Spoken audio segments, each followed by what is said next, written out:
الاستاذ فتحي بن عمر، السلام عليكم. اهلا وعليكم السلام اخوي انور. طيب، بديتوا في الحمله هذه الوطنيه الخاصه بتوعيه الناس بخاطر الاستعمال السيء وسائل استعمال الانترنت، مواقع التواصل الاجتماعي. نعم، تحت الشعار طيب. معا للتوعيه من مخاطر استعمال الانترنت او الوسائل الاجتماعيه. نعم. طيب، انتم كمصلحه البريد هي المعنيه. نعم، مديريه البريد والمواصلات السلكيه واللاسلكيه تحت الرعايه السامي سيد ولي ولايه الوادي، بالتنسيق نعم. مع جميع القطاعات. بالتنسيق مع جميع القطاعات، حوالي 15 وزاره من الامن والداخليه والتربيه والتكوين والشؤون الدينيه وعدد من القطاعات. نعم. طيب، انطلقت الحمله هذه عندها ايام. نعم، عندها ايام منذ يوم 4 ماي الى غايه 10 ماي. نعم. اليوم المحطه منها في وكاله الاستثمار. اليوم في المحطه في وكاله الاستثمار بالواد، وكاله الوكاله الجزائريه لترقيه الاستثمار. نعم. في ولايه الواد. نعم. طيب، في الحمله هذه وين في كل محطه من المحطات على ماذا تركزون بالضبط؟ في كل هذه احنا نركز على المخاطر تاع استعمال الانترنت بالذات، خاصه هذه التواصل الاجتماعي اللي هي منصات، هي التيك توك، اليوتيوب، الفيسبوك، الانستغرام، الواتساب. لان هذه الواتساب ايضا، هذه التواصل هذه وين فيها ايجابيات وفيها سلبيات.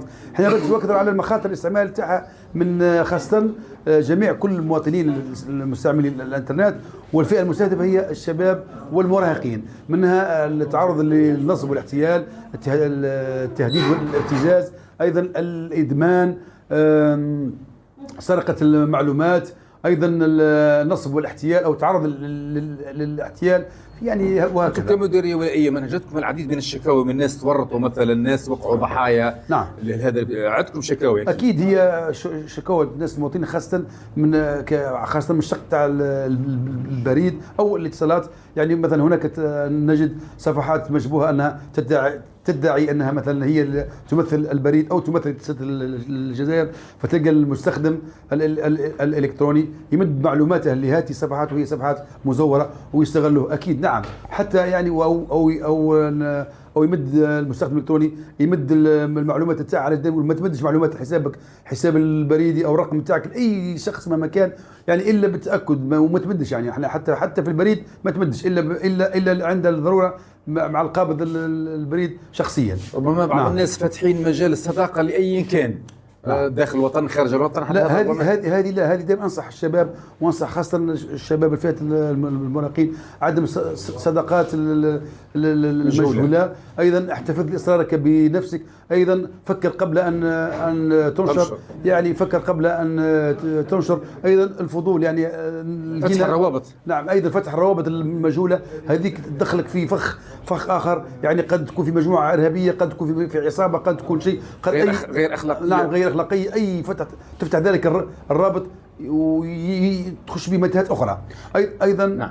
ايضا احنا في هذه الحمله لاحظنا ان الحلقه الاضعف هو المستخدم الالكتروني، من ناحيه نقول الخلطه السحريه تتكون من 3: هو الجهل المستخدم الالكتروني، ايضا مع الطمع زائد الفضول.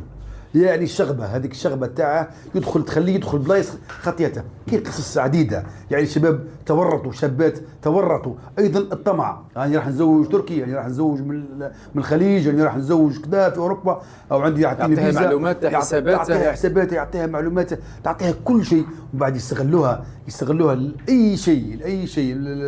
معلومات متاسسه. الجزائر يعني دوله اصبحت يعني عندها مكانه كبيره، خاصه تحت رعايه السيد رئيس الجمهوريه. يعني الجزائر عندها لوزن على مستوى العالم وعلى مستوى افريقيا، وعندها مواقف ثابته خاصه من القضيه الفلسطينيه. هذا الشيء الذي تولد واش تولد لنا هجومات كبيره، يعني من الجهه المعاديه طبعا اسرائيل، يعني ما نحشموش احنا باش نقولوها، يعني صراحه راحه. يعني عندنا حوالي، الجزائر تتعرض الان الى حوالي 8000 هجمه الكترونيه او سيبرانيه في اليوم، تخيل، يعني سواء في قطاعات الكل يعني.